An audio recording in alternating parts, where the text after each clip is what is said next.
flags down. Personal foul. Defense. Big penalties by this Charlotte team. And another flag at the end of the play. We got a penalty marker as the teams are walking off the field. They just would not stop. You know, we just have to stop hurting ourselves. I mean, when we don't hurt ourselves, we have a decent football team. When we hurt ourselves, we're like watching sausage being made. It's just a horrifying experience. And you know, look, this is football. For God's sake, just block and tackle people. Do what you're supposed to do. Don't do anything else. Don't talk to anybody. Don't push anybody. I don't care what anybody says. You just do your damn job. Thank you, Coach. For every 100 field points you earn.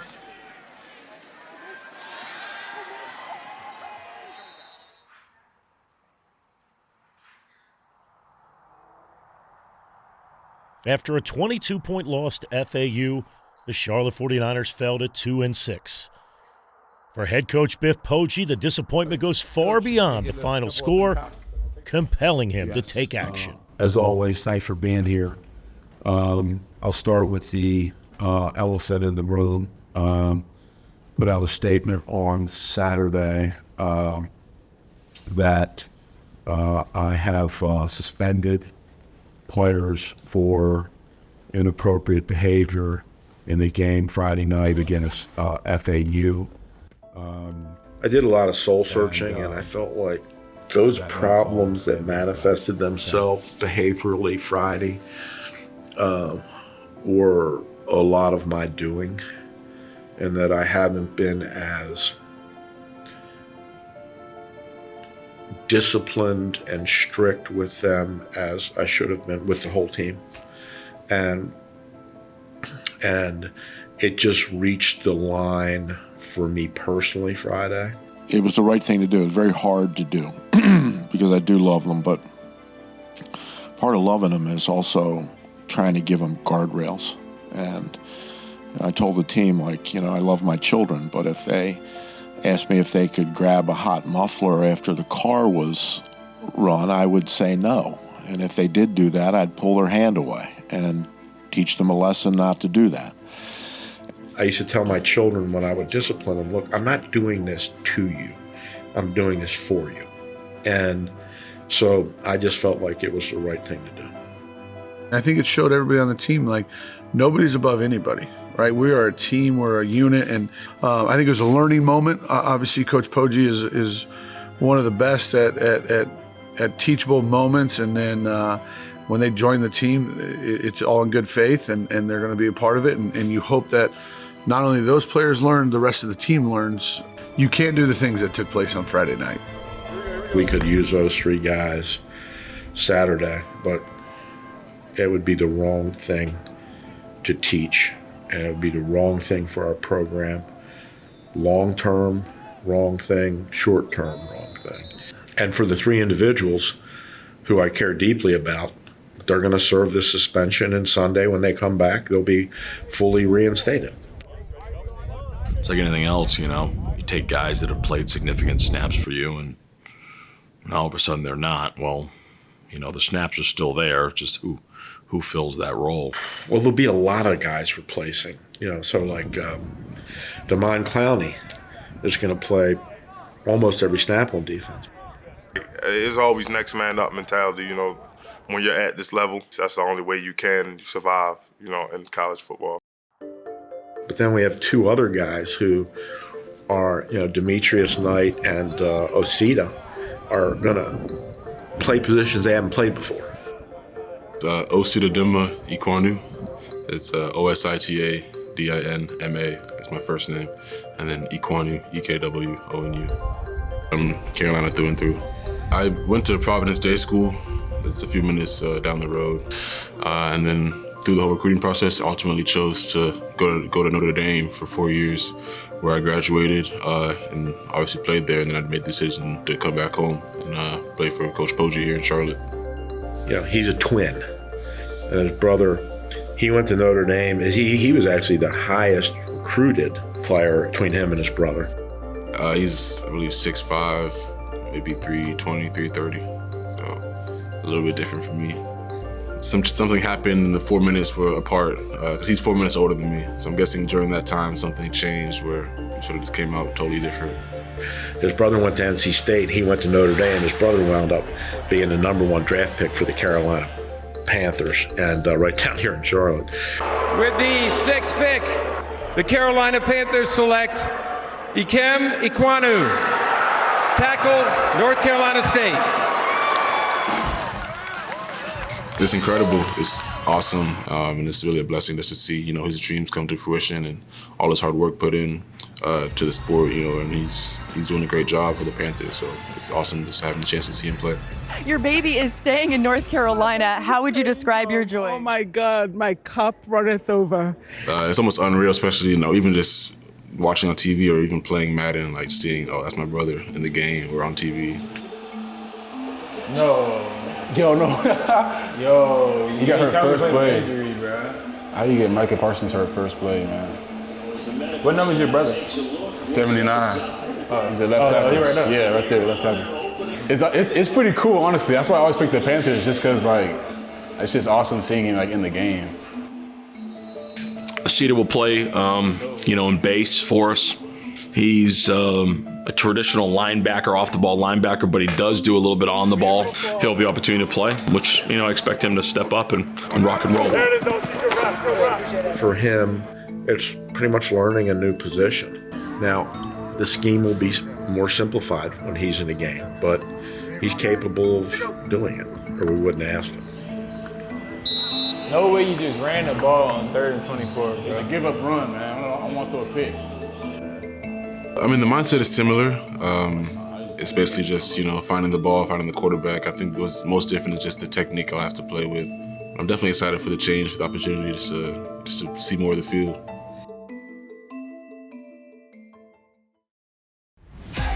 Every great city has a great university. UNC Charlotte is Charlotte's great university. With nationally ranked academics, game-changing research, and trailblazing students with the grit to change the world. We are Charlotte's great university. Come see what's great only at Charlotte. Are you in the market for an apartment? If so, you should know that not all apartments are the same. At Northwood Raven, we offer resort living. Our apartment homes are meticulously designed by our architecturally educated and trained developers. We also offer amenities and services usually only found at the top resorts. So come visit one of our 26 properties and experience the resort lifestyle of a Northwood Raven apartment home. This is our lair, a 74,000 Panthers stronghold built on sweat, stone, concrete, and sacrifice. Our strength doesn't come from what we lift, but from what we're willing to carry. Not just for 100 yards, for all the Carolinas. Keep pounding isn't just something we say. It's what unites us.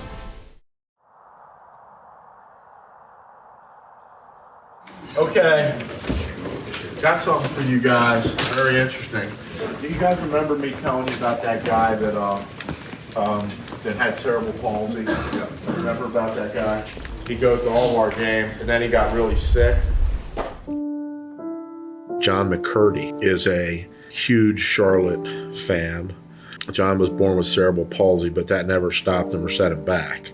Comes to every Charlotte game. John has had some really serious health problems recently.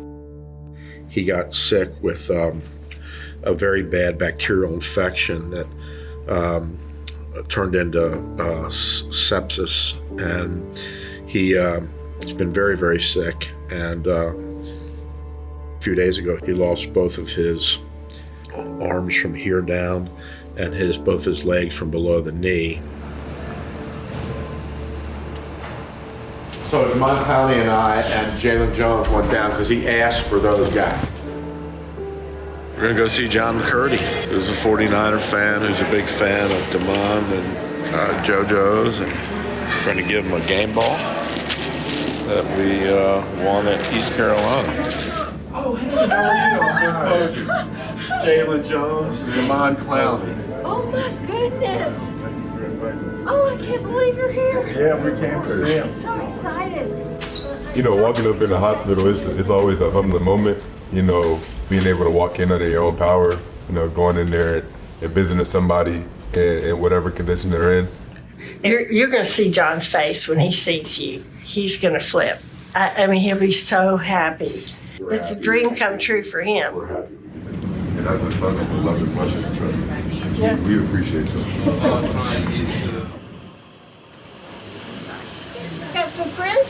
I've got some friends here. Let me put this on here. How are you? Look who's here. This is John. Oh, man. Thank you, Julie. Good. Trying to get this out of his face. Just came back from that procedure. And then getting a chance to finally meet him, and he's smiling. You know, as soon as me and Mom walk around the corner, he's smiling. He saw us and lit up, and the first thing he said was beat Tulsa. I mean, he had nurses working on him and stuff, and was in pain, and his arms are wrapped here, his legs are, I mean, he's talking about beating Tulsa. We are so excited that they came. They're here. I'm so happy. Johnny Rocket. Yes. Johnny Rocket. It was humbling, you know, just seeing someone go through something that tough, you know, and just he being able to keep smiling. Keep prayed up, fight like H-E-L-L, and get out of this place. You understand me? Promise? As humans, you know, we tend to think we have it bad, you know, and some of us don't even know how bad it can really get. So it felt great to be able to, you know, come there and make him smile, you know, while he's going through, you know, those tough times like that.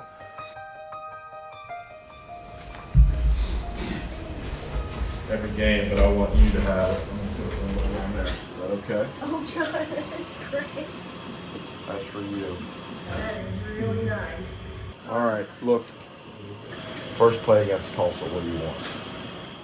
And I thought he would say, you know, like a run or a pass. And, but he was more specific than that. Oh, I'm wanting You want a flea flicker? Hell yeah! First play, run a flea flicker. Yeah, I like All right, we're going to go put it in today. And he said, I want to see a flea flicker. So you'll see a flea flicker in the first play in Tulsa. Miller, put in the flea. We're opening with it, all right? Let's roll. I got the staff together real fast and drew it up on the board in about 30 seconds and had it ready to go, installed it that day. I was excited to put that one in. The only thing that was giving us trouble was just like knowing, you know, like once I hand the ball off to the running back, you know, if it's clean, he can turn around and pitch it back to me, or if it's dirty, he just needs to run it. If the back feels any pressure at all, any type of edge pressure, he just aborts the flea flicker part and just buries it in there and gets like a, you know, 2 or 3 yard run, and the play never happened. You know, in a world that's full of hatred and so much pain, sports, you know, is a place where all that for a brief period of time gets to go away. And that is the power of sport. John's story gave us and our players and our staff really good perspective and made us take a moment and think outside of everything that goes on inside the building and just a bigger picture of life and appreciation of the opportunity we do have.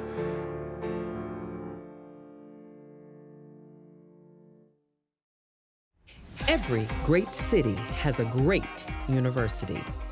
Welcome to the David R. Raven School of Architecture at UNC Charlotte, where greatness is built. Built with bold research, leading academics, and real-world opportunities to shape the future of architecture and sustainable design. Discover what's great at the David R. Raven School of Architecture, only at Charlotte. Every great city has a great university. UNC Charlotte is Charlotte's great university. With nationally ranked academics, game-changing research, and trailblazing students with the grit to change the world. We are Charlotte's great university. Come see what's great only at Charlotte.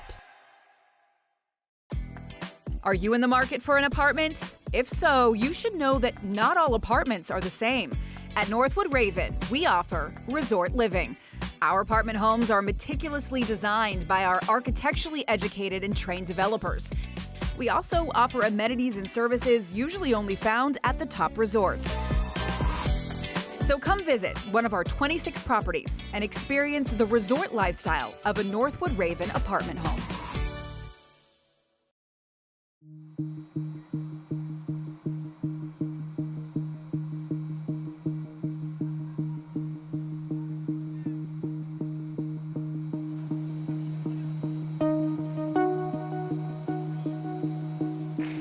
Back here in Tulsa on the pregame show, the Niners getting just about ready for kickoff today with the Golden Hurricane first ever matchup with Tulsa, joined by head coach Biff Poggi. Coach, going back on the road and trying to bounce back. When you got the guys back together over the weekend, what was the team's reaction, mindset heading into this week?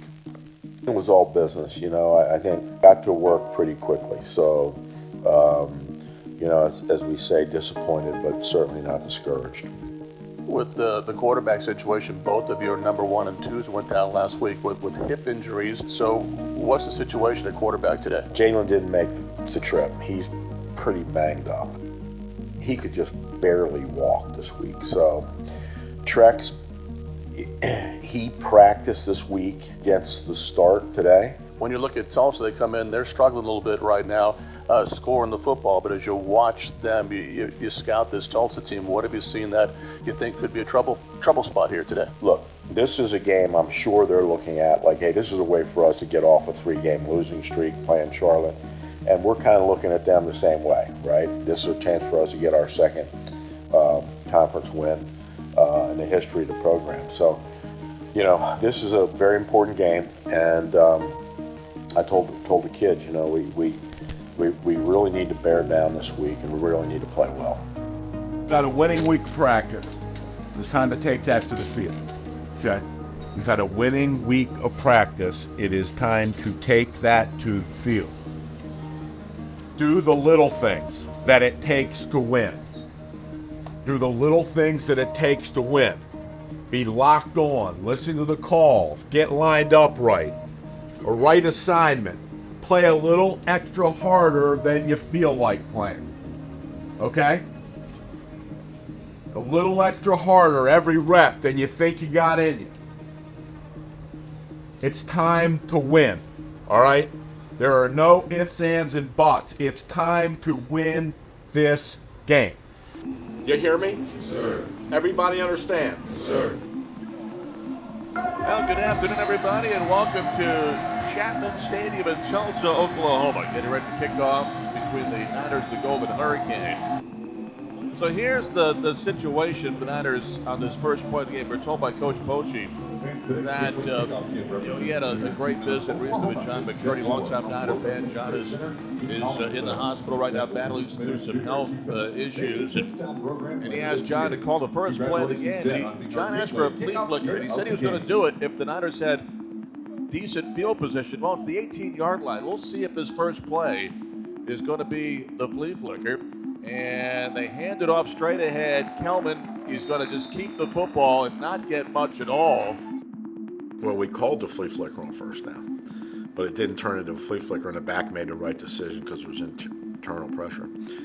But we were not leaving Tulsa, Oklahoma without calling that flea flicker and running. I mean,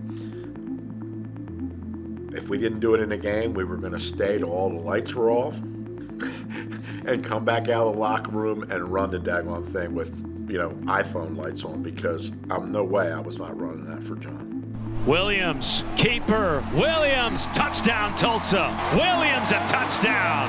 Back-to-back rushing TDs for Carnell Williams. And that will extend the Tulsa lead now to 17-0 over the 49ers. In the first quarter there, a lot of people thought we were going to get boat raced. We just stayed calm and collected, as a defense. We talked on the sideline, and it was understood that they weren't beating us, we were beating ourselves. We were giving them the points that they had. What's going on? Why can't we just get off to a good start? And Coach Miller brought the whole offense up on the sideline, I think, after we went down 17-0, and he was just, he was pissed, as he should be, and he was like, somebody's got to make a play. We've been doing this too long. Somebody step up and make a play, and that's when I think things just change. Ivy lining up under center this time on 4th and inches. Now they move the fullback back and going to pitch it to, oh my, this is Henry Rutledge. He has the sideline, 30, 20, 15, and out of bounds. All the defense sees is, oh, they're running quarterback sneak again. They're running tush push. And so when Trex opened, faked the dive and then flipped it out to Henry, it was awesome. He was just out the sideline. We had in and felt like, we've ran a bunch of different sneaks and dives and different things, and we wanted to make sure people know we have different ways to get first downs, and thankfully we called it at the right time, and they called the defense we wanted, and Henry's out to the races, and we're another thing, that was the expectation, was to have a big play. Now what are you going to do? Go score, right? Take the next step, and when we do that all across the board from the center all the way out to the receivers, we can be pretty good. Ivy takes the snap. A step-up throw. Mack makes the catch. He's inside the 5, and he's going to roll towards the end zone. Kelman stopped short on the first attempt and kept churning. Touchdown, Charlotte. Being able to put points on the board and then not allowing them to have a chance to put points on the board is very critical, because when we go in down 17-10 at halftime, the momentum is really on our side.